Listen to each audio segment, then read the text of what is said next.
أوحى به الله وحيا ففاض نورا وأحيا به الموات فكان الدنيا المرتل عليا دنيا المرتل عليا وللحياة ربيع يهمي على الروح ريا ومرفأ والأماني ظلاله تتفيا فكان الدنيا المرتل عليا دنيا المرتل عليا وللحياة ربيع يهمي على الروح ريا ومرفأ والأماني ظلاله تتفيا بالدمع تتلوه عيني والقلب بات نديا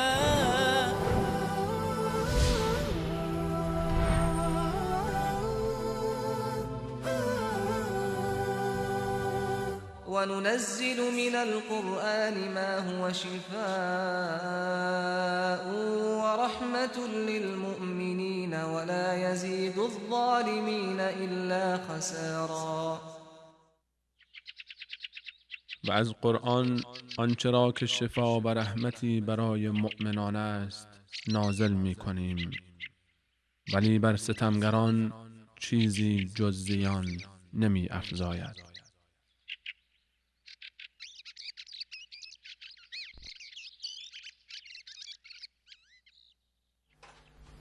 بسم الله الرحمن الرحیم. الحمد لله وكفى وسلام على عباده الذين اصطفى رب اشرح لي صدري ويسر لي امري واحلل عقدة من لساني يفقه قولي. خدایا تمنا میکنم که لحظاتی را که در خدمت بیننده ها هستم مرا توفیق عنایت بفرما حرفای خوب بزنم، حرفایی را که الله پسند میکنه، در دین ما باعث خیر و برکت میشه. صحبت های ما قسم دوام بکنه یا رب که هر دو طرف از او هم فیض بگیریم و هم اجر بگیریم. تمنا میکنم که کسایی که آرزوی مسلمان زندگی کردن ندارن، میخواین همچون یک مسلمان زندگی بکنن، خدایا توفیق به ما عنایت بفرما که ما طبق خواسته های تو زندگی بکنیم.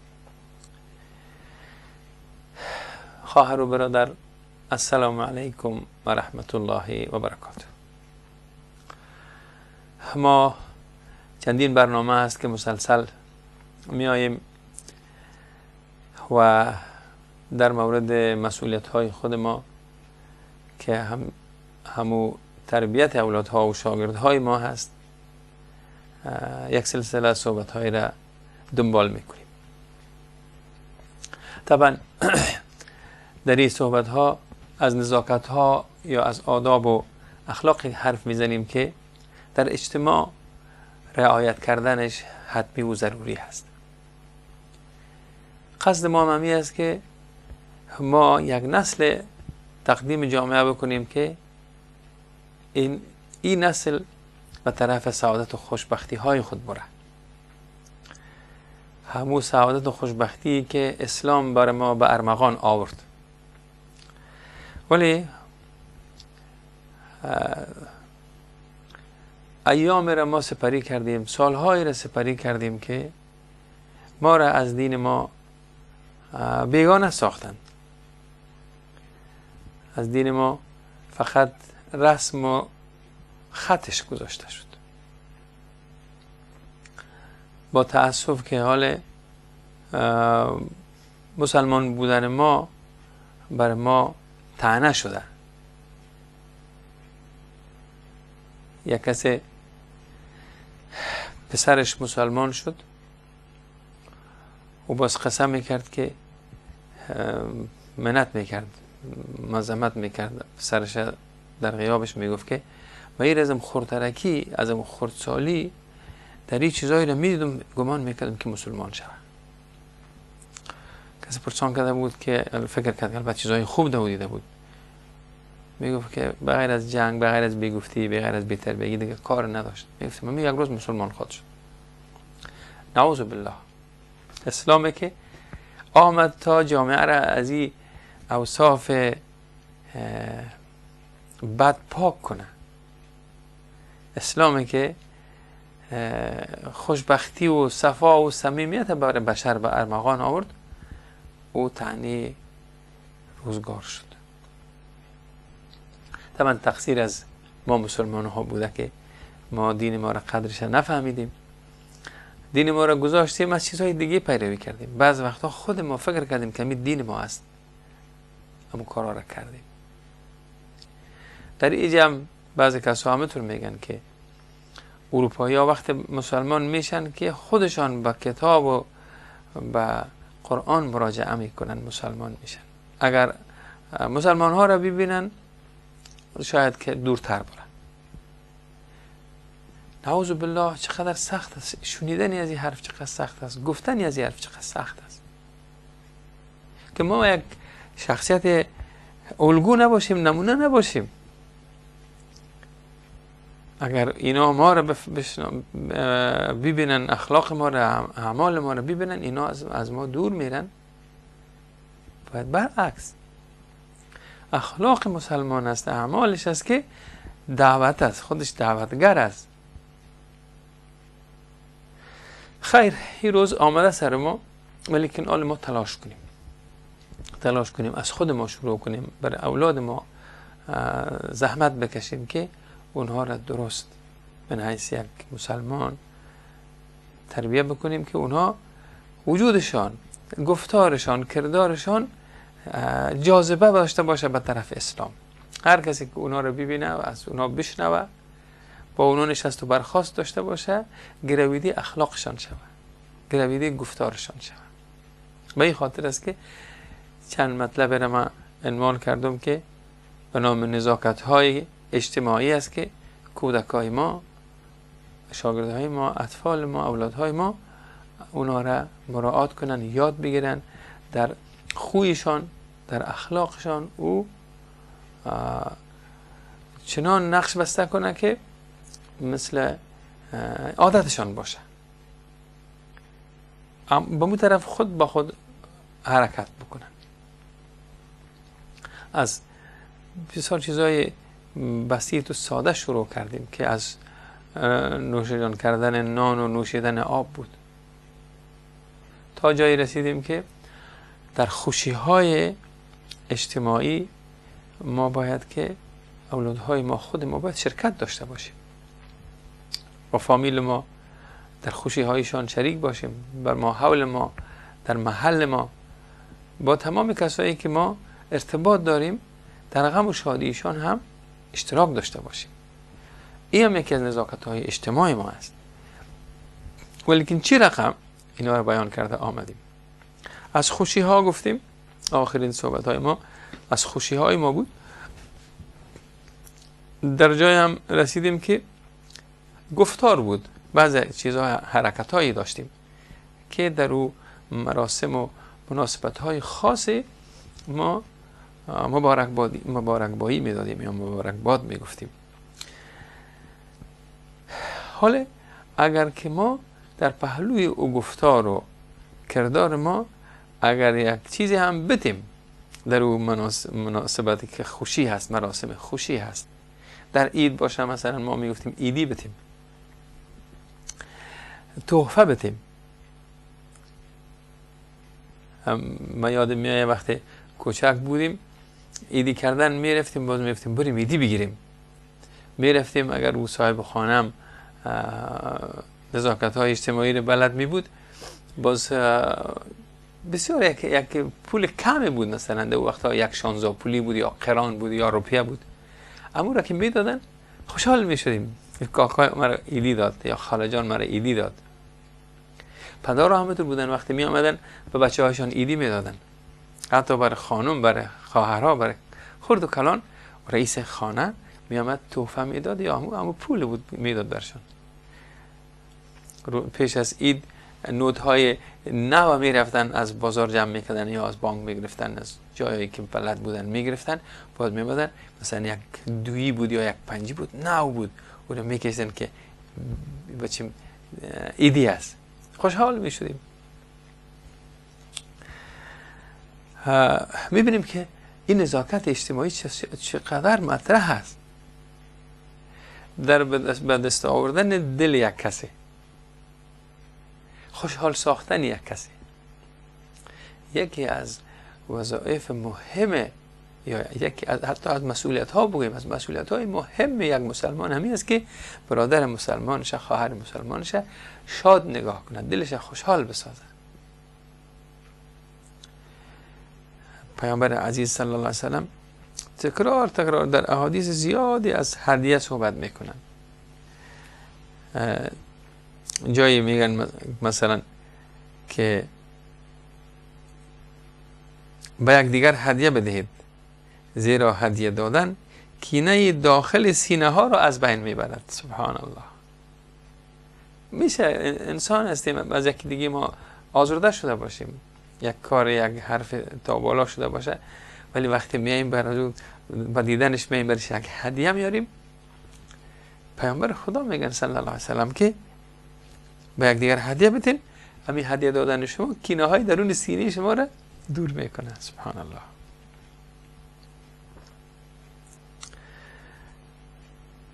در جای دیگه هم میگن که به یک دیگر هدیه بدین تا یک دیگر را دوست داشته باشین.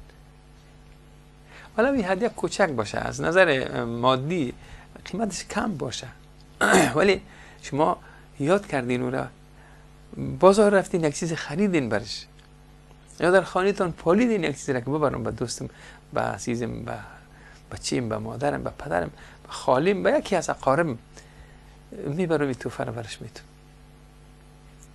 همین تلاش شما، سعی شما همین بده که من ببرم این بهتون خوشحال شد. طبعا او وقتی که او هدیه میگیره، او هم میخواه که شما را خوشحال بسازه، در مقابل هدیه شما یک هدیه او هم میده. همین هم عادت بوده، من یادم میآید. در اینجا خب هست اروپایی هم دارن هدیه به که دیگه شان میتن، خب بین ما کم شده، مثل سیالی و شریکی شده. یک کسی به یک جای میره یک توفی با خودش میبره، در این شوخی میکنن افغانان بعضن، والله علم در دیگه کشورها اگر هم شده باشه، یک چاکلیت را یا یک شیرینی را میبرن هدیه گویان به یک فامیل، به یک کسی، باز همی تحفه را اونو نگاه میکنن، استفاده نمیکنن از پیش که نوش جان کنن برای اولادا بتن. میگه این تحفه است نگاه میکنیم، باز یک جایی رفتیم تحفه میبریم، بازی رو اونا میبرن به یک خانه دیگه، بازو خانوالا میاره. یک وقت یک کس قسم میکرد یک تحفه را که ما یک سال پیش یک جای برده بودیم، یک سال بعد به خانه ما پس آمد. حتی بعض وقت میگن که توجه نمیکنن برای هدیه که میتن، حتی تاریخش تیر میشده باشه، باز این رقمش خوب نیست. شما یک چیزی را وقتی گرفتین از او استفاده بکنید. طبعا شما اگر ضرورت به استفاده داشتین، اگر نداشتین او را چنان نگاه نکنید که کونه شوه بعد از او ببرین یک جا بتین. پس شما برای هدیه‌تان ارزش قائل نشدین، هدیه یک کسی دیگر را بردین یک جای دیگر. به این ترتیب ما هدیه هم اگر پر کسی میتیم، باید که توجه کنیم که از گرفتن هدیه ما طرف مقابل ما خوشحال شود و شما هم از او بردن هدیه‌تان نارام نشین که پسند نکرد هدیه مرا. و این هم یک نزاکت دیگه از در اجتماع، وقتی شما هدیه را میبرین ولو کوچک باشه، ولو خوشتان نیاید، خب قسم برخورد کنین که او کسی که هدیه آورده بفهمه که شما هدیهش پسند کردین. بعض وقتا شاید بعض کسا از دوستیه که دیگه شون میگن ما بین ما تعارف نیست، واضح میگیم گپ ما را از یکی دیگه ما نمیشرمیم، هدیه را که برد برش باز شوخی میکنه یا جدی میگه که این هدیه را چقدر وقت تا حال دست به دست گشته باشه، یا یه هدیه دیگه چیز نداشتی که میوردی بر ما، این چیز که آوردی بر ما. سبحان الله، این حرفایی است که آدمی که هدیه آورده پشیمانش میکنین. نزاکتا اگر در جای برابر شد آدم بگویم مثلا که هدیه آورده، همون لحظه که مثلا یک کس خانه شما آمده هدیه آورده، او وقتی گپ نزن آدم در یک مجلس، در یک مراسم، من حیث یک یادآوری یا یک شوخی بگوی آدم که اینمی هدیه ها فکرتان باشه که بعضی کسان نشانی میکنه در یک گوشیش که امی هدیه که من بردم به فلانی و به فلانی دادم و به فلان تاریخ برده بودم، امی دوباره برای خود میای یا نی، یک جایش نشانی کرده. نکنین هدیه که آوردن برتان هدیهشان اگه خوردنی بود نوشجان کنین، پوشیدنی بود بپوشین اگه ضرورت داشتین. و این ترتیب شما و هدیه را ارزش برش قائل شوید. حالا از خوشی ها که خلاص شدیم، گرچه همیشه ما و شما از درد و رنج حرف میزنیم ولی همین زندگی هست، خوشی هم داره، رنج هم داره. در همین روزایی که خانه ها ویران میشه، بمباردمان هاست، میبینید که در گوشه یک کس ازدواج میکنه، خانه یک کس طفل میشه. سبحان الله، خوشی و غم هر دوش مشترک شده. طبعا انسان از ناگزیر است، نمیتونیم وقتی که در حالت جنگ باشه بگوییم دیگه کسی طفل به دنیا نیاره و یا کسی ازدواج نکنه. وقتی روزش آمد خدا اراده کرده باشه، همونجا در میدان جنگ طفل به دنیا میآید. بنابراین ما در هر دو صورتش حاضر و آماده این رقم برخورده و این رقم واقعات باشیم. یکی از نزاکت های بسیار مهمی که در اجتماع هست،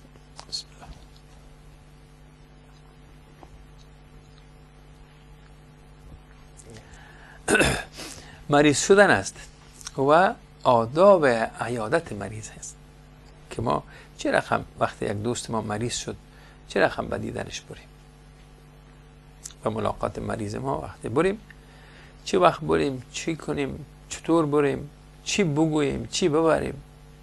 همه از دین عزیز ما برای ما سفارش کرده، یاد داده که وقتی یک کس مریض شد چی کنیم.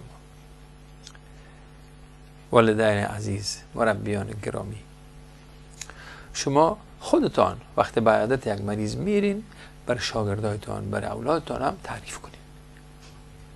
بعضی جایها اگر از خود هستن و اگر نزاکت ایجاب میکنه که شما اگر بچه های خورده به دیدن مریض میبرین، ببینین اگر مساعد است، زمینی فراهم است، ببرین که اونا هم عملی ببینن، تنها با گفتن اکتفا نکنیم.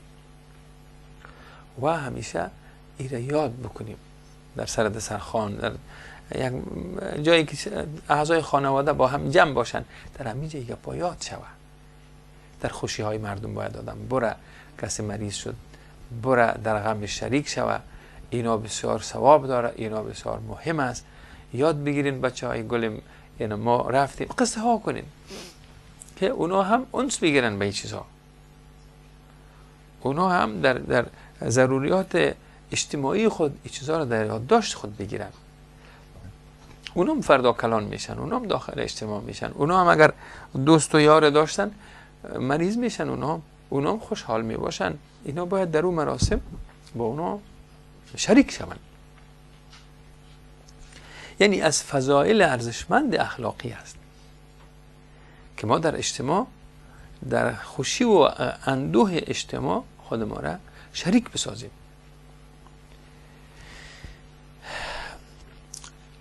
این مناسبت ها حتی سبب میشه اگر ما در خانه همین حرفا را یاد بکنیم، از یک شخص مریضی که دوست ما هست یاد کنیم، ترحم داشته باشیم، در همونجا شفقت بیان کنیم، دلسوزی بکنیم. وقتی که صحبت میکردیم در اونجا همین حالت در اولاد ما، در شاگردای ما میاریم، اونا هم احساس دلسوزی میکنن محبت پیدا میشه در دلشان، در اجتماع خودشان شریک میدانن، وقتشان هم میگذارن. باز وقت بزرگ شدن در این کارها تقصیر نمیکنن، کوتاهی نمیکنن، همیشه شاهد حال اجتماع هستن، فعال هستن. ما میبینیم که ما وقت به سیره رسول اکرم صلی الله علیه وسلم مراجعه میکنیم، در احادیث میخوانیم، میبینیم که در یکی از مهمترین نزاکت‌های اجتماعی در نزد رسول خدا صلی الله علیه وسلم عیادت مریض بوده.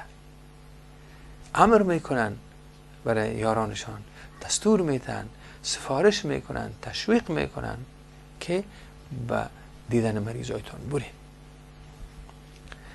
مثلا ما در هر دو صحیح میخوانیم، در صحیح بخاری و صحیح مسلم میخوانیم که رسول اکرم صلی الله علیه وسلم مسلمان ها را با عیادت مریض و تشییع جنازهش، اشتراک در جنازه مریض دیدنش برن، و اگر دوست شما اگر کسی از مسلمانان فوت کرد در جنازهش برن، اگر عطسه میزنه برش جواب عطسه را بده، اگر قسم میخوره قسمش بپذیره. شما در یک حالت قرار دارین که یک کسی بر شما یک صحبت میکنه، یک گپ میزنه، یک قسم احساس میکنه که شما گپش البته باور نمیکنین، قسم میخوره، فوری وقتی قسم میخوره شما بپذیرین گپش، او احساس کنه که شما باور کردین گپش، چون قسم خورده. و یک مظلوم شما دست یاری و دست همکاری برش دراز کنین، دست مظلوم بگیرین، دعوت شما قبول کنین. یک دوستان شما رو دعوت میکنه به نان، به خانیش، به یک کار خیر، شما قبول کنین میگن. و سلام در بینتان رواج بدین. این چیزها را، این نزاکت های اجتماعی را، این فضایل و اخلاق اجتماعی را رسول اکرم صلی الله علیه وسلم برای مسلمان ها امر میکنن که شما میتون بکنین. مریض شد برین دیدنش، فوت کرد به جنازیش برین، اگر عطسه داد جواب عطسهش بتین، سلام بتین، سلام دادن رواج بتین، قسم خورد قسمش قبول کنین، دعوت کرد دعوتش اجابت کنین، مظلوم یاری برسانیم. ما در صحیحین بازم میخوانیم که رسول الله صلی الله علیه وسلم میگن که حق مسلمان بر مسلمان 5 چیز است. در این حدیث 5 چیز، بسیار حقوق زیاده هم مسلمان ها بالای که دیگه خود ما داریم، ولی مشخصا در این حدیثی که در صحیح بخاری و صحیح مسلم است، پیامبر عزیز میگن صلی الله علیه وسلم که یک مسلمان 5 حق بالای مسلمان دیگه داره. 1 سلامش جواب بدیم، وقتی که السلام علیکم میگه و علیکم السلام، سلامش بی جواب نگذاریم. مریض شده و عیادت مریض، حق دوم. حق سوم رفتن به جنازه، مسلمان وفات کرده، سر دیگه مسلمان ها حق داره که به جنازیش بیاین، دعوت میکنه، دعوتش اجابت میکنه، عطسه زد عطسهش جواب بدن. 5 تا. طبعا وقتی عطسه میزنه الحمدلله بگویه.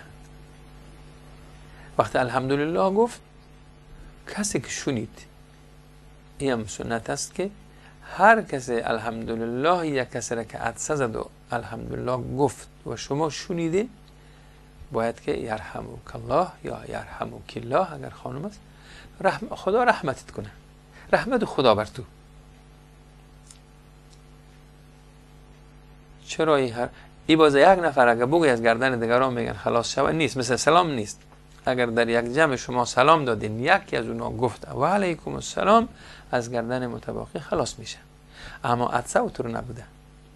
وقتی که شما عطسه دادین الحمدلله اگر گفتین، اگر نگفتین کسی مجبور نیست به شما جواب بده. سبحان الله. این هم یک نزاکت است. بعض وقتا شما عدسه‌تون میاد میخواین عدسه بزنین، نمیتونین، دماغتون خارج میکنه، چشمایتون او میاد، این خودش بند مونده. ما بگویم عدسه بند شده. ولی وقتی که عدسه آمد و عدسه زدین شما، مثل دماغتون واس شد، انسان واقعا سبک میشه وقتی که عدسه زد. پس اینجا از الله تشکری کنه، الحمدلله بگویه. ولی الله مهربان. ببینید هدیه الله هیچ وقت بی جواب نیست. اگر شما برای الله یک هدیه میدین، همین هدیه است، تشکری، الحمدلله. برای الله شما حمد روان کردید، فوری الله عزیز به شما موظف میکنه یک دیره، خودش هم جوابتون میده و دیگه مخلوقات هم موظف میکنه که اونا هم به شما جواب بدن. هر کس شنید الحمدلله گفتنه، میگه بگویه که رحمت الله بر تو.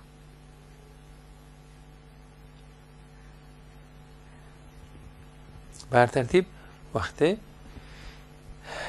دعوت میشیم، طبعا بعضی وقتا از همین احادیث قسم استفاده میکنن بعضی کسا که یک کسی اونا رو مهمان کرده، دعوتش کرده، میگن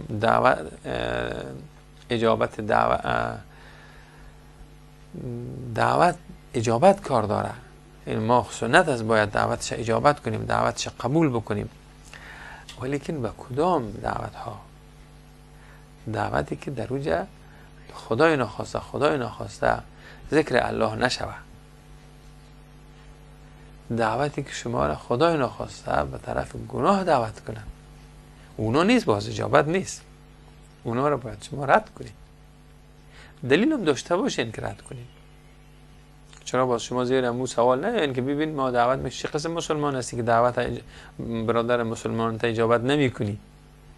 شما باید بسیار فهمیده باشین، هوشیار باشین، اجابت کدام دعوت ما اجابت کنیم. زیاد است یه دعوت ها که شاید وقتش نیست که، ولیکن حق یک مسلمان بالای مسلمان هست که وقتی دعوت کرد شما دعوتش اجابت کنید. همون دعوتی که در او عصیان الله نشود، نافرمانی الله نشود، در او دعوت ها شما جواب بدید. پیامبر علیه السلام میبینیم که یارانشان چنان تربیت کردن که در همین کارهای خیر اونا مسابقه میکردن، از یکی دیگه پیشی میگرفتن.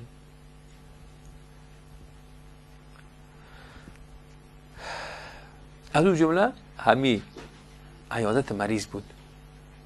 وقتی خبر میشدن که کسی از یاران یا کسی از مسلمان ها مریض است، میدیدیم که هر کس کوشش میکرد که بره. حالا میریم به یک میان برنامه، بعد دوباره برمیگردیم. السلام علیکم و رحمت الله و برکاته.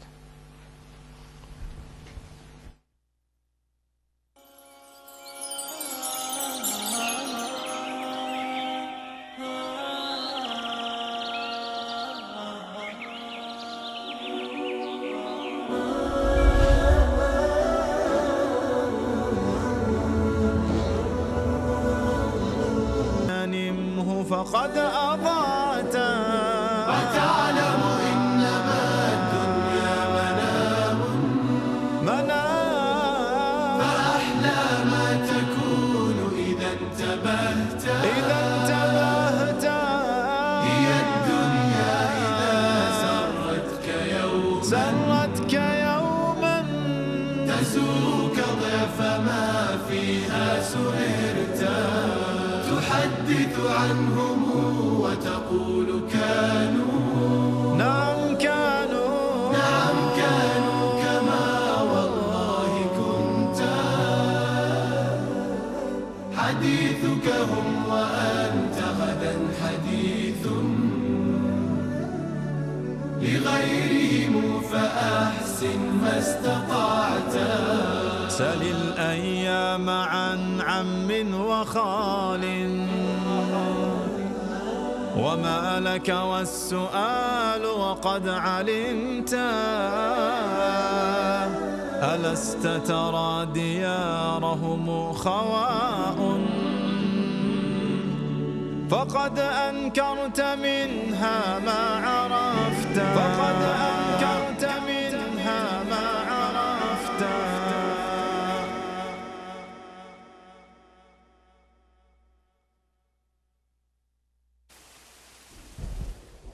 بسم الله الرحمن الرحیم. خواهر و برادر عزیز، تربیه کردن اولاد آسان کار نیست. باید زحمت کشید، باید صبر داشت، باید جدی بود، باید پشت کار داشت، شب و روز باید تلاش کرد. من خود گفتنش آسان است که من میگم، ولی عملی کردنش آسان نیست. حوصله کار داره، تدبیر کار داره، حکمت کار داره، وقت کار داره. شما باید وقتتان هم سپری کنید. شما اگر وقت نداشته باشین نمیشه اولاد آدم تربیه کرد. پدرش باید وقت خود بگذاره در پهلوی مادرش. وقتی از کار میایه پدر باید در کنار مادرش بشینه پرسان کنه که امروز بچه ها را چی یاد دادی. نه یک از او امتحان بگیره، خدای ناخواسته او را باز اذیت کنه. نه، اگر کم و کاستی ها بوده که شرکت کنه. اگر با کمک و همکاری مادرش ضرورت داشته باشه، پدرش هم دستایش بر بزنه و بشینه با مادرش. در کارهایی که مادرش کرده امروز نتونسته با اولادهایش برسن، پس پدرش آل آمده، پدرش وقت خود قربانی کنه بشینه با اولادهایش.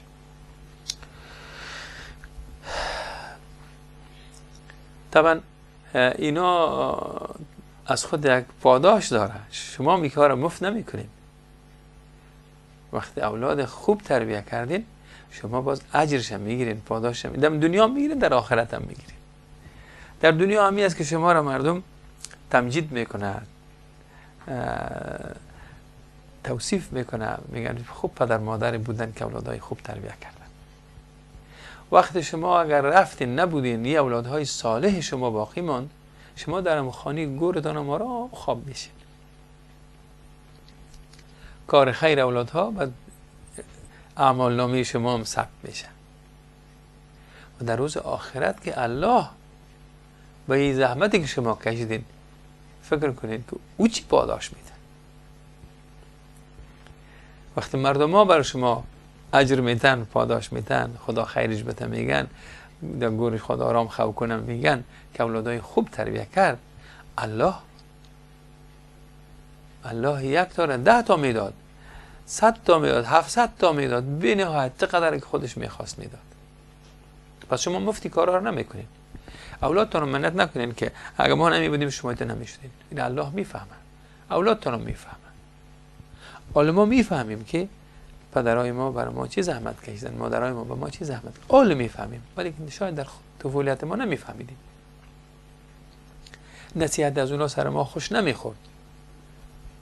مواظبتی که از ما میکردن ما را زور میداد، قار ما میامد، ما را نمیمانند حال خود ما.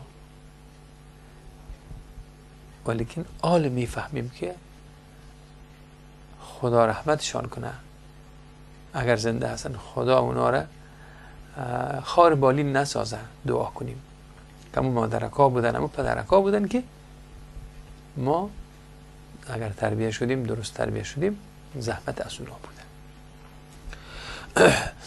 حالا بیاییم در رابطه با عیادت مریض.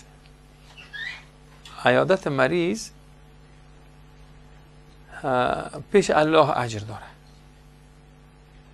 وقتی که الله را ما خوش بسازیم، الله هم ما را خوش میسازه، هم در دنیا هم در آخرت.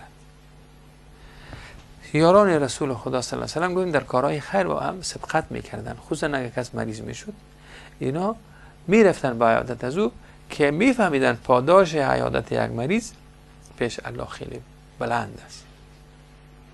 برای گرفتن از او پاداش اونا تلاش میکردن. روزی هم در صحیح بخاری میں حضرت ابو هریره رضی الله عنه میفرمایند که رسول الله صلی الله علیه و سلم یک وقت در جمع ما نشسته بودند، پرسان کردند، گفتن امروز کسی در بین ما هست که روزه گرفته باشه؟ روزه نفلی بوده، رمضان نبوده. ابوبکر صدیق رضی الله عنه دستک مبارکشان بلند کردن گفتن من روزه دار. اونجا یک مسئله ریاکاری نبود، رسول الله پرسان کردن. طبعا شما وقت روزه نفلی میگیرین کوشش نکنین مردم خبر شون. آل رسول اکرم صلی الله علیه و سلم پرسان میکنه هست در بین ما کسی که روزه گرفته باشه امروز؟ ابوبکر صدیق دستکشان بلند میکنه میگن ما گرفتیم یا رسول الله صلی الله علیه و سلم. باز سوال میکنن میگن امروز کسی به عیادت مریض رفته؟ سوال میکنن طرف یارانشون. از اونجا باز دستک مبارک بلند میشه حضرت ابوبکر. حضرت ابوبکر اون مقام را که پیش الله گرفتن آسان نبوده. بعد از انبیا بهترین انسان حضرت ابوبکر است. گفتن کی روزه گرفته امروز دستکشون بلند کردن. عیادت مریض امروز کس رفته دستکشون بلند کردن. سوال سوم میکنن رسول خدا صلی الله علیه و سلم در جنازه کس رفته امروز؟ ابوبکر دستکش قیل میکنه من رفتم میگه رسول صلی الله علیه و سلم. با سوال میکنن میگن امروز کسی کدام بیچاره را مسکین طعام داده نان داده؟ سوال میکنن. ابوبکر دستکش قیل میکنه میگه ما کردیم یا رسول الله صلی الله علیه و سلم.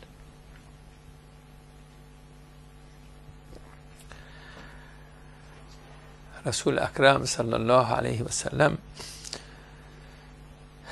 میگن که هر کسی امی خصلت ها در او جمع باشه، سبحان الله، روزه گرفته، عیادت مریض رفته، در جنازه رفته، یک مسکین نان داده، هرگاه اینمی خصلت های نیک در یک انسان جمع شده باشه او وارد بهشت میشه. او آرزویی که کل مسلمان ها تمنا میکنن از الله که خدا بهشت برشان نصیب کنه. این دو راه ها است برای رفتن به بهشت. پس ما تلاش ما همی باشه که ما در کار خیر سبقت کنیم.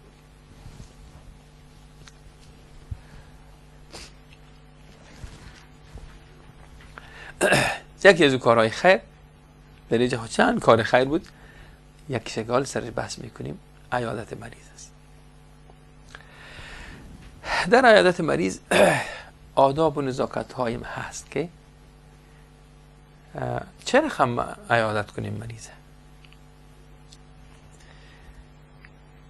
چی وقت بریم وقتی خبر شدیم که یک دوست ما مریض است صبر کنیم که حال خراب شود یا خدای ناخواسته گپ کشال شود و باز ما آهسته آهسته بریم به دیدنشان؟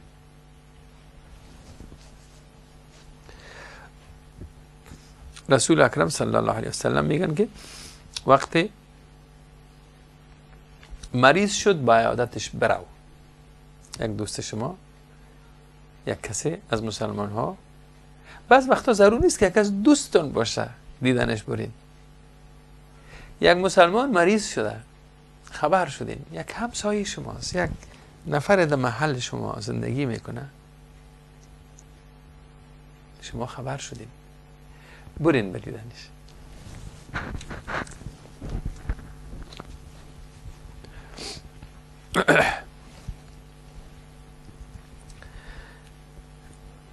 حالا بسیار نتیم، معطل نکنیم. یک وقت شما میرین شفاخانه، میرین خبر شدین یک دوستان شفاخانه رفته، امروز میرم صبح میرم، روز میرین که برآمده از شفاخانه، زحمت کشیدین، خیر پیش الله شاید شما پاداش یک زیارت مریض گرفتین، اما دل و مریض شما خوش کرده نتانستین. خب این عیادت برای خود مریض بود، شفاخانه رفتن قصد از دیدن و مریض بود.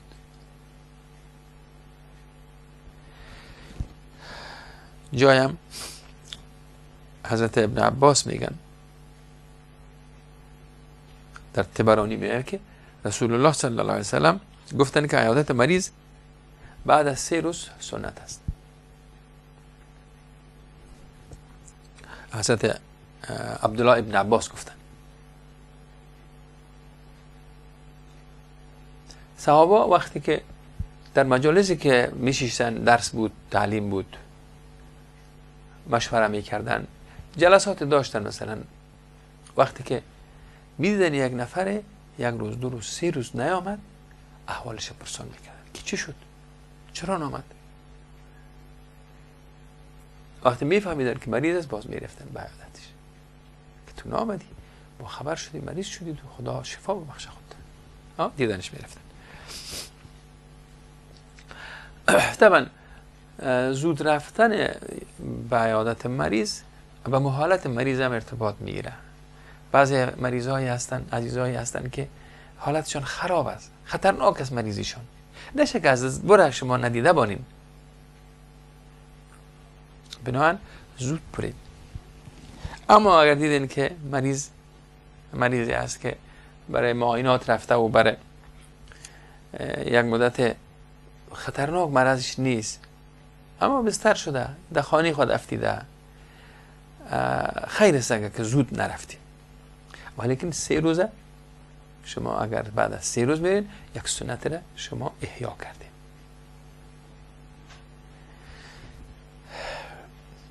حالا در این عیادت مریض یک نزاکت دیگه هم هست که آیا ما دیدن مریض بریم بشینیم همراهش زیاد طولانی، یا کوتاهک بشینیم بخیزیم بریم. این را متوجه باشیم. یا یک نزاکت دیگه هست. اگر حال مریض قسم باشه که به پرستاری دوامدار ضرورت داشته باشه، اگر در خانه باشه، اهل و عیالشان در خدمت مریض هستن، شما آمدین یک لحظه که شما در اوج برای عیادتش آمدین، باز ضرورت به پرستاری داره و شما او بلد نیستین، خانوما باید بیاین، شما نزاکتاً دیدارتان کوتاه کنین، ازش عذرخواهی کنین که ما میریم که آل به پرستاری شما بیاین، خداوند شفایتان بده، دعایش بگیرین، میخیزین میرین. اگر نی که مریض قسم است که با صحبت کردن با دوستای خودش آرامش پیدا میکنه، ایتو مریض هم هستن، ضرورت به یک شنونده داره، به یک گوینده داره، یک دوست داره که بشینه کتش در دل کنه، بشینین باز کتش گپ بزنین. اما بعضا شده میشه که عیادت کننده ها وقتی اونجا رفتن پیش مریض، باز اینا مثلا 3-4 نفر در یک وقت میره میبینن مریضه، باز اینا ما بین خود صحبت میکنن، قسم میکنن، مریض بیچاره در بسترش افتیده نالش میکنن و عیادت کننده ها درد خود مطرح میکنن، با یک دیگهشون قسم میکنن و صحبت میکنن، خنده میکنن، مذاق میکنن، ولیکن مریض به تنگ میشه. این کار باز خوب نیست. میله نشود سر بستر مریض که مریض به تنگ نشود. بعضی مریض ها هستن هم که زیاد از عیادت کنندهشون انتظار ندارن که طولانی بشینه، خودش خسته میشه و احتیاج به استراحت داره. شما رفتین دیدینشه، وقت ملاحظه کردین که همه تو یک نزاکت هست، بخیزین اجازه بگیرین.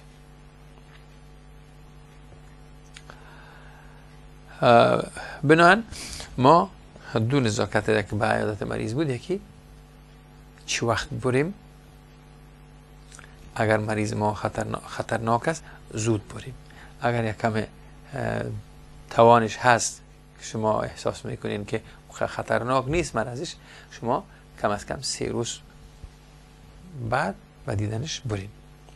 دیگه همی نشستن بالای بستر مریض بود که زیاد بشینیم یا کوتاه، مناسبتش از ببینین، حال ببینین، وضعیت ببینین.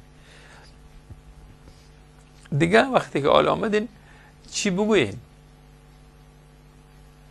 مریض افتیده در بسترش، شما به عیادتش آمدین، دعا کنین، گپایی بزنین که دل مریض شاد شود، مریض مرضش یادش بره، لحظاتی که شما به او هستین خودش احساس تندرستی کنه، سلامتی کنه. طبعا این گپا، این دعاها اینو اثر داره.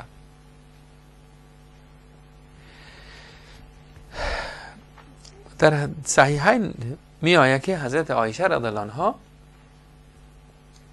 می فرمایند که وقت رسول الله صلی الله علیه وسلم به عادت اهل خانواده ما می آمدن. اگر یک کس ما بیمار می بود، ناراحت می بود، رسول الله صلی الله علیه وسلم با دستای مبارک راستشان، با دست راستشان او را مسح میکردن، نوازش میکردن، یا بگیم سر از او را سله میکردن، یا در بدنش، در جانکش دستشان میمالیدن، نوازش میکردن و یک چیزی میگفتن، دعا میکردن.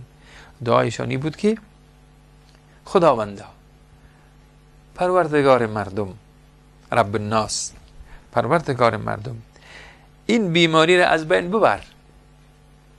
حضرت عایشه رضی الله عنها میگن که رسول الله صلی الله علیه و آله وقتی می آمدن دیدن ما، اگر از ما یک کس مریض می بود، دست راست مبارکشانه و جای بدن از او مسح میکردن، سله میکردن، نوازش میکردن و باز این دعا را میخواندن که یا الله،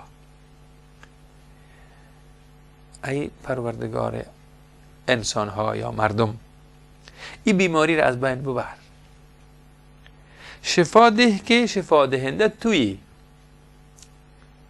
دکتر اصلی تو هستی خدایا. شفا ده این مریضه که شفا دهنده تویی و شفای جز شفای تو نیست. این به الله این مریض حواله میکنن رسول الله صلی الله علیه وسلم که دوام پیش تو هست، دکترم تو هستی، همه چیز تو هستی و شفا هم جز شفای تو هیچ چیز دیگه نیست، همه شفا پیش تو هست. که این شفایی است که مرض بجای نمیگذاره، مرض از بین میبره. اتو شفا هست. حالا خود دکترها که اگه دوا میتن اکثرا مسکن میتن، یک کم شما رو آرام کنه، خوابتون ببره، باز که خیسین دردتون دو برابر شده. ولی وقتی الله شفا بخشید دیگه مرض باقی نمیمونه. یعنی به ما رسول خدا صلی الله علیه وسلم یاد میتن، خصوصا پدرکا، بزرگای خانواده، وقتی شما از بیرون میایین، وقتی میبینین در خانه یک طفلک، یک مادر طفلتان، یک عزیز بیمار شده، تب کرده، افتیده در بستر، خود پیشتر وارد نیست که هر طرف خیز و جست کنه یا فعال باشه. شما آمدین ایده بیای پیشتان دستکتان بوسه کنه، چای بیاره، بالا بشین پدر جان خوش آمدین، مانده نباشین، میبینین که میایین که نارام افتیده تب کرده.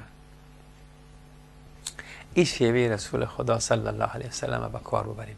دست مبارکتون بانین در سر که اون دردش یا پیشانی یک جایش لمس کنین، سله کنین، شفقت کنین، نوازشش کنین که عزیز دلم، جگر گوشی پدرت مریض شدی، یا الله این دختره که من، این پسره که من شفا ببخش، جز تو شفا دهنده کسی نیست، این تو شفایی بتی که دردش گم شوه بره. او یک با این دعاهای شما، زیر اثر دعاهای شما خودش احساس جوری میکنه. مریض همی که عیادت مریض ثواب داره، اما مریض انتظار داره که یک کسی به عیادتش بیایه، یک کسی نوازشش کنه. آله از توان افتیده انسان است نی؟ وقتی که جور باشیم بسیار کارا میکنیم، وقتی که بستر افتیدیم. در اون شعر هم داشتیم که هر کی را دردی رسد ناچار گوید وای را. فغان آدم میبره وقت مریض شد. پس اینجا برسید شما، دلکش به دست بگیرین، خوشحالش کنین. پیامبر علیه السلام باز میفرمایند که کسی که از مریضی عیادت کند که اجلش نرسیده باشه، 7 بار بگوید اسأل الله العظیم رب العرش العظیم رب العرش العظیم ان یشفیک، ای خدای بزرگ، ای پروردگار عرش عظیم، از تو تقاضا میکنم،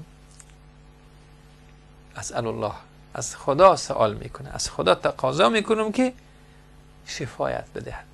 خود تو را که حالا مریض است، پیش مریض که شما آمدین احساس میکنین که انشاءالله لحظات آخرش نیست دیگه، شما حالا دعا میکنین، از خدا سوال میکنین خدایا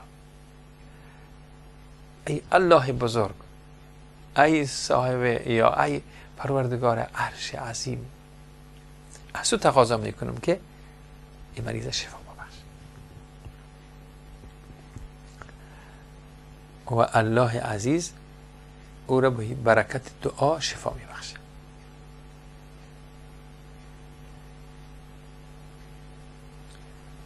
یعنی شما وقتی که به عیادت مریض رفتین چوب نشینین، یا گپای بسیاری وقتا گپا از خود میگیم مثلا یک کسی میگه که نصیب دشمنا، یعنی مریضی تو نصیب دشمنای تو شوه، در حالی که چقدر جفا هست یا یک خوبی به دشمن از او هست.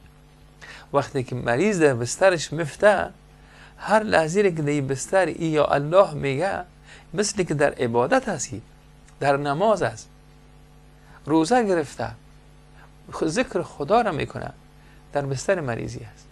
او بستر مریضی عبادتگاه میشه برش. شما اینو میگه نصیب دشمنا. این گپ خوب گپ نبوده. نگوین این گپ. مریضی انسان به الله نزدیک میکنه.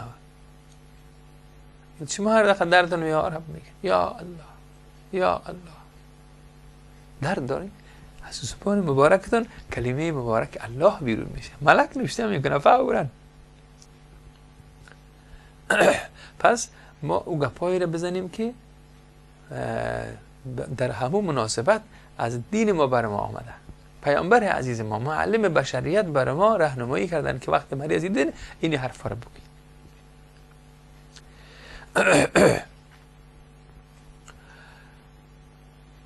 حتی ما خود مریضه تشویق کنیم برای دعا خواندن بر خودش، اگر طبعا اون مریضی که حال داره، میفهمه گپ شما را، به حالت کما نیست که از او تقاضا کنه، مریض است به حال است اما درد داره.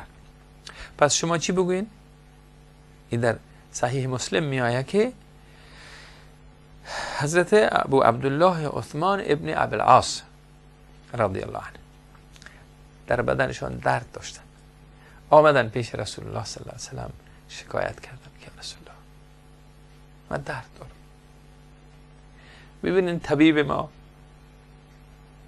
رسول اعظم صلی الله علیه وسلم دوا میتن، نسخه میتن برای مریض. چی میگن؟ میگن دستت برای محل دردت بگذار، اما جایی که درد میکنه دستت بانه بکن. وقتی دستت ماندی 3 بار بگو بسم الله بسم الله بسم الله. بعد از اینکه 3 بار بسم الله گفتی 7 بار بگو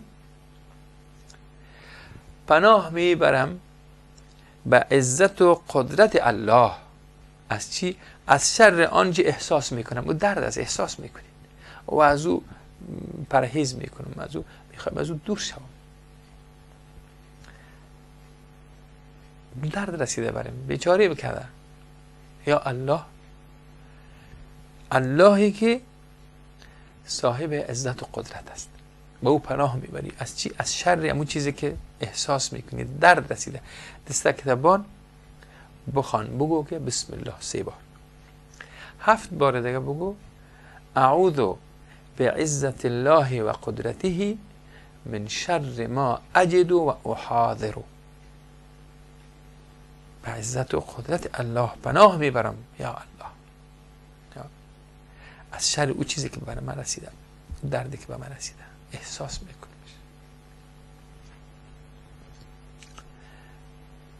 امیر رقم شما از مریض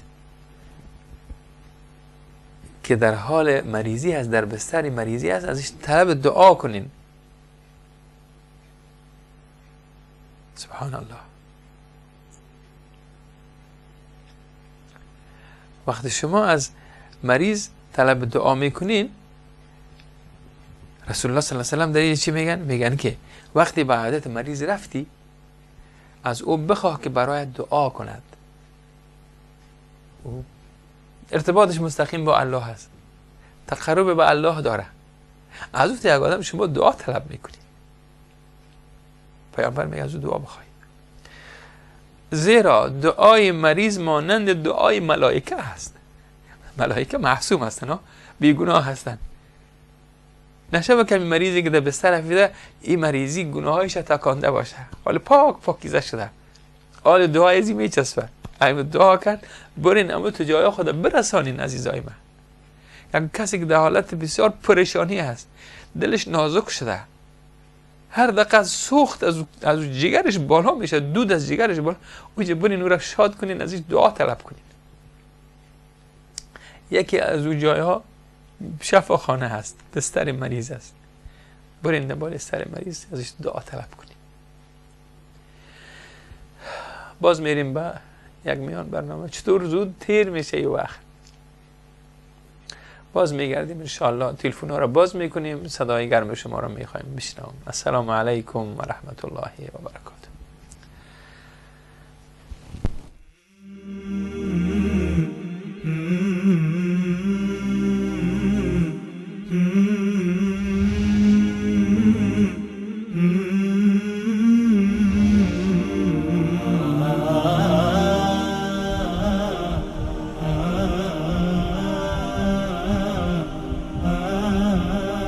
که ما او را زنده گردانیدیم و برایش نوری قرار دادیم که در پرتو آن در میان مردم راه می رود، مانند کسی است که در تاریکی به سر می برد و نمی تواند از آن بیرون بیاید. این گونه کارهای کافران برایشان آراسته شده است. وصال حق مرهمی بر دلهای بیمار. شبستان وجود ما بدون یاد رفتار است، به نازم نور قرآنش دوای.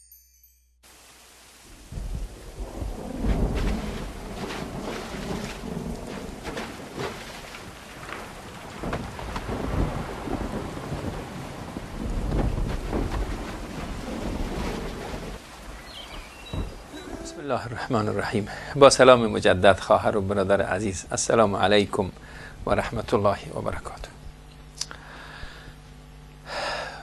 امیدوار هستم که تلفن ها هم باز باشه و شما هم صدای گرمتان بکشین، سر حرفای ما اضافه کنین، چیزایی را که شما از تجارب خودتان دارین بگوین، شنونده ها بیننده ها استفاده بکنن.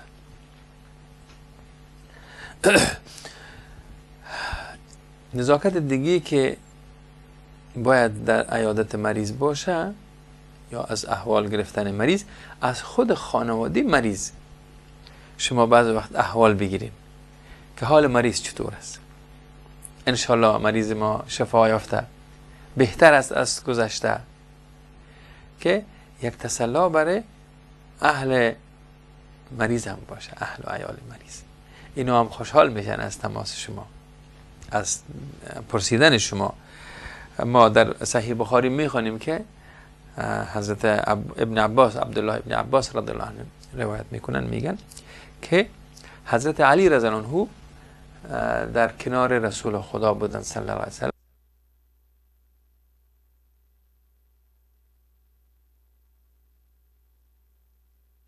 و حضرت علی وقتی که از منزل بیرون میشه، از خانه رسول خدا صلی الله علیه وسلم بیرون میاین، صحابه همگی انتظار هستن، پرسان میکنن که یا ابوالحسن، رسول الله صلی الله علیه وسلم شب بخیر صبح کرد، چی رقم صبح شد؟ یعنی از احوالشان باید خبر شوند. حضرت علی میفرمان شب را با شکر الله با سلامتی به صبح رساند. یک تلفن میگیریم. بله، سلام علیکم، برنامه رحمت است. سلام علیکم حاجی صاحب، خوب هستین؟ از مغرب گپ میزنم. علیکم السلام و رحمت الله و برکاته. خوب هستین؟ الحمدلله الحمدلله. شما خوب هستین؟ ماشاءالله، خدا شما را خیر بده. پروگرام بسیار پر مفید و بسیار عالی. ماشاءالله. شما از مغرب تماشا میکنین. شما هفته گذشته امتحان گرفته بودین از مدرسه، از شاگردای مدرسه. بله. امور هم میخواستم بپرسم چطور شد نتیجهش؟ کدام نتیجه شد. ما بسیار اینجا چیز میکنیم که چطور شد بخیر. بسیار خوب. حالا میگم بر شما از این که تماس گرفتین، شما از استادای بسیار گرامی ما. زنده باشید، زنده باشید. تشکر. مامورا بسیار میخواستم بفهمم، بسیار اینجا دلم یعنی بسیار میخواستم بفهمم که چطور شد. عمر خیر بگین و سلام میرسانم به همه دوستا و همه معلمین، به همه مسئولین مدرسه و همه دوستا. بسیار تشکر، بسیار تشکر دختر عزیز، بسیار تشکر. از طرف ما هم سلام برسانین به اهل بیت، به همگی. السلام علیکم و رحمت الله. علیکم سلام و رحمت الله و برکاته. خانم رابعه بودن. اولا خب از استادای خیلی گرامی ما بودن، خاطره های خوبی دارن.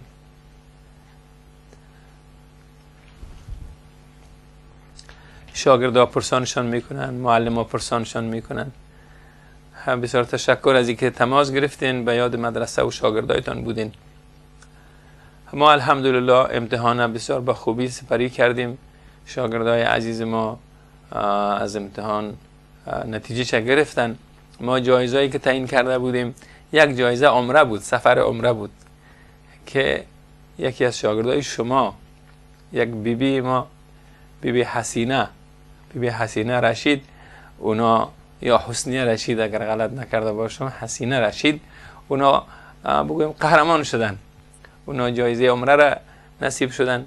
و جایزه دوم هم که تقریبا 7 نفر یا 7 نفر دیگه در درجه دوم قرار داشتن.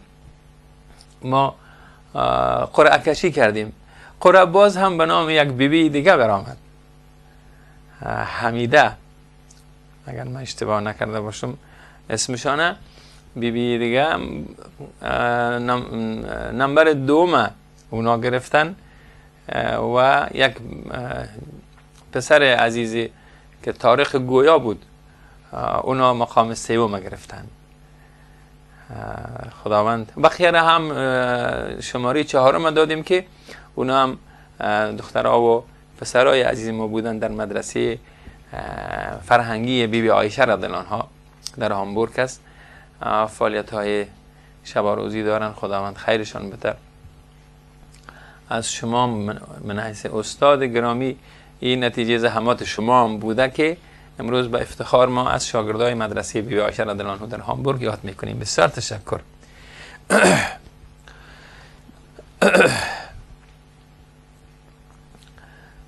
ما امیدوار هستم که فامیل هایشان هم افتخار داشتن که در تعلیم بچه ها زحمت کشیدن، روانشان میکردن، میآوردنشان، خودشان وقتشان میگذارن که اولادای عزیزشان بیارن به مدرسه و دوباره پس ببرن. الحمدلله دوره اول امتحان ما سپری شد. برنامه رحمت. السلام علیکم. السلام علیکم و رحمت الله و برکاته. علیکم السلام و رحمت الله و برکاته. بفرمایید برادر عزیز، از کجا صحبت میکنید؟ الحمدلله الحمدلله. بفرمایید، صحبتتان شنیده میشه، بفرمایید. از برنامه خوب تشکر. لطف میکنین، محبت میکنین. واقعا بسیار موضوعی خوب پیشنهاد کردین. برکنید با همین بیمار اول این وابستگی از خودی عیادت کننده وابسته است. هرچند با زبان خوب، با زبان شیرین احوال پرسی کنید، بسیار هم کسلی یک روحی چی میگیرد. حتمی در حق شما دوی خیر میکند اون با کسلی بسیار با زبان شیرین با او عیادت میکنید. بله. این هم یک روحان با شخصان بیمار بسیار فایده کلانی دارد. از برنامه خوبتان تشکر میکنم. لطف کردین. شما را نگهبان باشد، در حق شما دعا. بسیار تشکر، موفق باشین، الله حفظتان کنه. برادر عزیز ما واقعا مطلب را که یاد کردن از تاجیکستان که با همو الفاظ پسندیده و لطیف و که در او از اظهار محبت و شفقت شما میآید. همون کلمات، همون جمله بسیار نازنین و زیبا اثر بسیار عمیق بالای مریض میگذاره. مطلب خوب را اشاره کردن، خیر ببینن. و همین رقم ما وقتی که به عیادت مریض میریم میگن نزدیک سر مریض باشین. شما وقتی که رفتین اگر امکانش هست که شما نزدیک مریض برین، نزدیک سر مریض شما باشین که در اوجه شما کسی حرف میزنین، حرفتانه به زحمت نشوه که برای شنیدن حرف شما ناراحت نشه، نزدیکش باشین و در هموجه شما باش صحبت بکنین. باز در صحیح بخاری میخوانیم، ببینیم که تلفن کی است. بله، برنامه رحمت. السلام علیکم. بله، سلام علیکم استاد گرامی. علیکم سلام و رحمت الله. بسیار تشکر از پروگرام خوبتان، واقعا بسیار چیزای خوب یادآوری میکنین. شما رو خدا خیر بده خواهر عزیز، بفرمایید. کمتان نکنم، فقط یک سوال داشتم. بله. این مدرسه که در همبورگ است، این فقط پروگرامای قرآن پیش میبره یا یک او فارسی و پشتو هم درس میده؟ بسیار خوب، سوالتان گرفتم خواهر. بسیار تشکر، خدا کمتان نکنه. بسیار تشکر از شما، لطف کردین، خداوند حفظتان بکنه. طبعا در مدرسه مرکز فرهنگی بی بی عایشه رضی الله عنها تنها قرآن درس نی، بلکه اول مضامین دینی هست که درس میتیم و کار ما در حالت انشاءالله وسعت هست. ما برنامه ما داریم که درس های مادری، زبان مادری اولادهای ما را هم روی دست بگیریم. حتی کورس های آلمانی را کوشش میکنیم که برای پناهنده هایی که نو آمدن در اینجا و مشکل لسان روبرو هستن، برای اینا زمینه سازی کنیم که زبان آلمانی را هم ما در این مدرسه درس بدیم. طبعا که ما در آغاز کار هستیم، امیدوار هستم که در آینده های نزدیک ما بتوانیم موفق شویم زبان مادری ما را برای اولادهای ما هم تدریس کنیم. در اینجا وقتی در نزدیک سر مریض شما نشستین، در اینجا ببینیم باز در صحیح بخاری میآید که حضرت عبدالله ابن عباس میگن رسول اکرم صلی الله علیه وسلم هر وقتی که به عیادت مریض میرفتن، مثل که در بالا می ذکر شد، در کنار سرش میشیشتن و اتر دعا میکردن. میگفتن که 7 بار این دعا را میخواندن که از خدای عظیم، از پروردگار عرش بزرگ تمنا میکنم که شفایت ببخشه. در نزدیک سرش آمدن در اوجه میگن 7 بار را تکرار میکنن که از الله بزرگ، از پروردگار عرش عظیم تمنا میکنم، تقاضا میکنم که شفایت ببخشه. شما هم وقت مریض میرین نزدیکش، همه طور تحفه های نازنین برشان عرضه بکنین. و رسول اکرم صلی الله علیه وسلم وقتی این دعا را میکردن، میگن اگر او کسی را که عجلش نرسیده بود، این شفا پیدا میکرد. این دعا خیلی دعای موثر است. از رب عظیم، از الله عظیم، از پروردگار عرش عظیم. این خداوند به عظمت و جلالش اعتراف کردن است. چنان یک الله بزرگوار و عظیم هست که همه چیز در اختیارش است. از او تمنا میکنن که این مریض شفا ببخشه. و ما هم وقتی رفتیم به دیدن مریض ما، نزدیک سرش بریم و امی حرف ما رو، امی دعای ما رو بشنوانیم برش، که بشنوه دلکش تسلی شود. خودش هم آمین میگه. حتما وقتی شما برش دعا میکنین، همونطور که خودش دعا میکنه، ملائک هم دعا میکنه. اگر عجلش نرسیده بود، الله منان شفا میبخشه. سبحان الله. و میخوایم صدای شما بیاید. از فرصت استفاده میکنم که همین بحث تسلیت یا عیادت مریض به پایان برسد. پیامبر عزیز صلی الله علیه وسلم میگن که میفرمایند هرگاه به عیادت مریض رفتین، او را به طول عمرش امیدوار بسازین که از اون مرض نترسه. آمده مرض میره، خود می آمدن مریض شدن هم در بعض وقت به خیر یک انسان است.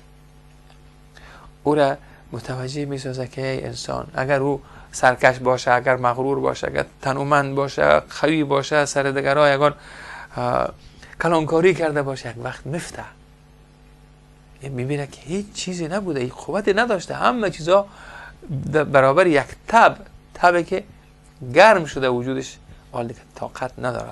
همون آدم هیکل قوی حالی ده به سر افتیده، توان نداره، شور نمیتونه خورد. این به خیرش است که متوجه همون ضعف انسانی خودش میشه که اگر یک وقت مرض گرفت یخن مره بخواه هیچ چیز نبودیم. پس در اینجا پیامبر عزیز صلی الله علیه وسلم میفرمایند که آل وقتی که عیادت مریض رفتین برش طول عمرش برش امیدواری بتین. برنامه رحمت. السلام علیکم. حاجی صاحب محترم السلام علیکم. علیکم السلام و رحمت الله و برکاته. شما برادر عزیز از کجا زنگ زدین؟ از لندن شما را زحمت میکنم، قربان برنامه نازنین شما. خدا نکنه شما زنده باشین، خدا حفظتان کنه. طرفای نازنین که تناجا نام داره، با همیشه پروگرامات رو میبینه، افتخار میکنه با شما. خداوند حفظشان کنه، خداوند انشالله باعث افتخار خانوادهش، باعث افتخار امت بگردانیشانه. شما را کم نکنه. استاد خان یک سوال داشتم. جانم. نازنین میخواستم تصمیم عمره دارم. بله. چون در انگلستان در ماه جولای رخصتی تفلاستک خود از رمضان میشه. همی رحمت کاروان رحمت با دوش دارین زحمت ده روان اجر بده شما را مهربانی میکنید. در وقت جولای شما برنامه پروگرام دارین به خاطر عمره پیش از حج فرضی دیگه؟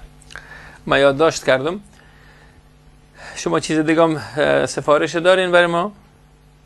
فقط دستای نازنین تانم میبوسم، خداوند شما را حفظ و پناه داشته باشه، ما را همراه فامیل از بایدتان کم نداشته. دست بوسایی شما هم زیاد شد، خداوند شما را سرفراز داشته باشه. بسیار تشکر برادر عزیزم. و خانواده هم سلام مرا برسانین. مشخصا در رابطه با عمره بعد از رمضان شریف پروگرام عمره خلاص میشه. دیگه کارهای حج است که روی دست گرفته میشه. وزارت حج عربستان بعد از رمضان شریف دیگه عمره را ویزایش بسته میکنن تا که بخیر ماه محرم خلاص شود، در ماه سفر دوباره باز اونا عمره را آغاز میکنن. کاش میتونستیم در خدمت شما می بودیم. ما هم انشاءالله بعد از رمضان شریف که برنامه های حج ما را از روی دست میگیریم. خداوند خیرتان بده. همو حدیث مبارکت میخوایم تکمیل بکنم. پیامبر عزیز صلی الله علیه وسلم فرمودن وقتی دیدن مریض میرین شما او را به طول عمرش امیدوار بسازین. کی مریضی چیز نیست برادر عزیزم و خواهر عزیزم، زود جور میشه انشالله، عمر دراز باشه که او روحن تازه شود، مورال بگیره که نه این مریضی ها خیلیشان بیرون میشه. طبعا مریض همطور امیدش تقریبا بگویم از زندگی قسم قطع وارد میشه که همین مریضی اگر شدید باشه، دردش شدید باشه، فکر میکنن بعد وقت رفتن شده. حالا شما میایین دلش میبردارین، خوشحالش میسازین که عمر طولانی است، امیدوار هستیم که تو از این بستر بخیزی دیگه بخیر. و دوام حدیث همی است که بدانید که سخن شما چیزی را عوض نمی کند. این حرف شما تعیین کننده نیست ولی یک تسلی هست، یک تقویت روحی از اون مریض است. بدانید که سخن شما چیزی را عوض نمی کند اما باعث آرامش بیمار خواهد شد. سبحان الله. اما چیزی میشه که الله خواسته، یا شفا میبخشه خداوند یا اگر وقتش پوره باشه میره. پس شما چی صحبت شما دیگه چی نقش داشت؟ صحبت شما آرامش خاطر برای مریض میده. ما شما موظف به می هستیم که دل مریض ما را شاد بسازیم و او را امیدوار به دوام زندگی داشته باشه. بتیم برش، این امید برش بتیم. و بعد همین مریض ها را وقتی به عیادتش میریم، برنامه رحمت. السلام علیکم. السلام علیکم. علیکم السلام و رحمت الله. بفرمایید. استاد محترم خوب هستین؟ الحمدلله، زنده باشین. شما از کجا تلفن میکنین؟ صاحب از سعودی زنگ میزنم. مهربانی کنین بفرمایید، صدایتان شنیده نمیشه. سلام علیکم. علیکم السلام و رحمت الله و برکاته. استاد خوب هستین؟ جلسه خوب هستین؟ شکر الحمدلله، زنده باشین. الحمدلله استاد محترم. بسیار خوش هستیم والا که بسیار از هر دفعه زنگ میزنم که کوشش میکنم که با همگام شدیم امشب فضل خدا موفق شدم. الحمدلله ایام سعادت ما است که صدای مبارک شما را میشنویم. بفرمایید. استاد محترم یک چیز داشتم، سوال داشتم. یک هفته پیش بیادرم از قاسم قصد چی رکد؟ عمره رکد. بله. بعدا میتونه از قاسم رفتیم و باز ما بعد که در نقاط میرسیم، در نقاط طایف میرسیم، بازم میتونه یک کار برای پیش شد. باز ما از راه چیز رفتیم، از راه محد رفتیم، محد زهد. بله. بازم رفتیم با که باز نه در نقاط طایف سر خوردیم و نه در نقاط چیز مدینه منوره. باز همونطور رفتیم طرف چیز رفتیم، جده. بله. طرف جده رفتیم، با خود رزمی پاسپورت خود رفتیم. باز همونطور عمره ماند. باز یک تا اندوار ما گفته بذار پس برن از میقات طایف بذار چیز کنین، ایرام کنین.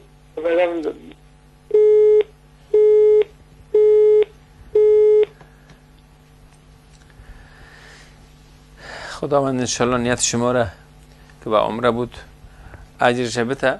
امیدوار هستم که از علمای محل یک پرسان بکنین. شما ما فکر میکنیم شما عمره کرده البته نتونستین.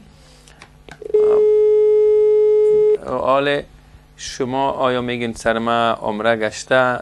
اگر احرام کرده بودین احرامتان نکشیده بودین تا جده هم رفتین دوباره آمدین، یا یکی احرام کشیدین از کدام جای؟ این سوالایی هست که شما دقیق از وضع خودتان خبر بتین برای یکی از علمایی که در محل هست. اونا انشاءالله شما را راهنمایی میکنن. برنامه رحمت. السلام علیکم. السلام علیکم استاد محترم. باشنده همبورگ، از پروگرام فرمانای شما که امشب من بار اول میشنوم با دوستای خود، از شنیدنشان یک آرامش خاصی برای ما مسلمان ها است. شما را خدا حفظ بکنه. بسیار تشکر از لطف و محبت شما. زنده باشید. الله مهربان هنوزم شما را توفیق بده که همیشه ما را در این راه راهنمایی کنید. آمین یا رب العالمین.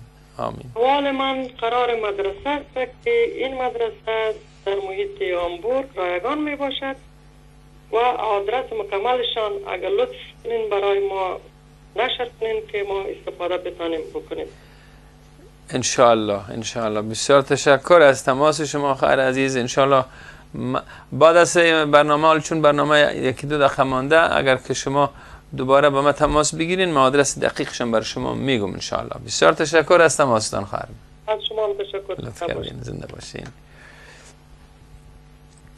به لحظات آخر برنامه هستیم. امیدوار هستم که یک جمله آخر گفته بتانم که وقت دیدین مریض در حالت آخرین است، احساس کردین، میگن مریض تلقین کنه آدم که نزدیک شما هستین، خودتان میگین که لا اله الا الله محمد رسول الله.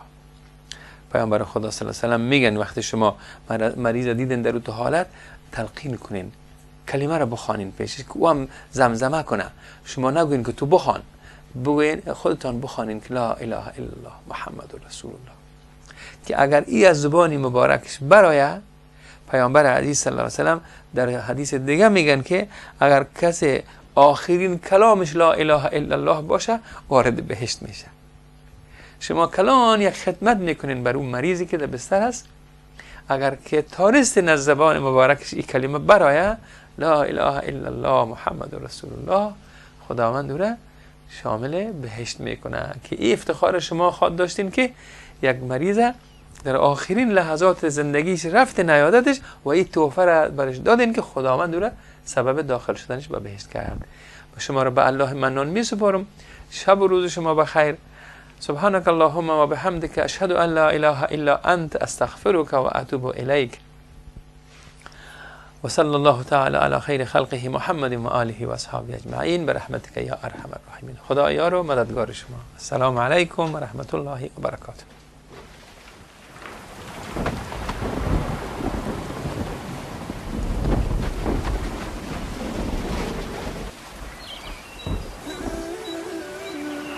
أوحى به الله وحيا ففاض نورا وأحيا به الموات فكان الدنيا المراتل عليا دنيا المراتل عليا وللحياة ربيع يهمي على الروح ريا ومرفأ والأماني ظلاله تتفيا فكان الدنيا المراتل عليا دنيا المراتل عليا وللحياة ربيع يهمي على الروح ريا ومرفأ والأماني ظلاله تتفيا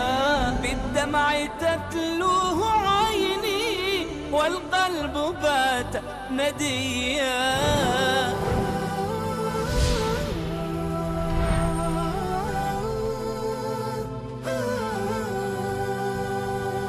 وننزل من القرآن ما هو شفاء ورحمة للمؤمنين ولا يزيد الظالمين إلا خسارا. و از قرآن آنچه را که شفا و رحمتی برای مؤمنان است نازل می کنیم، ولی بر ستمگران چیزی جز زیان نمی افزاید.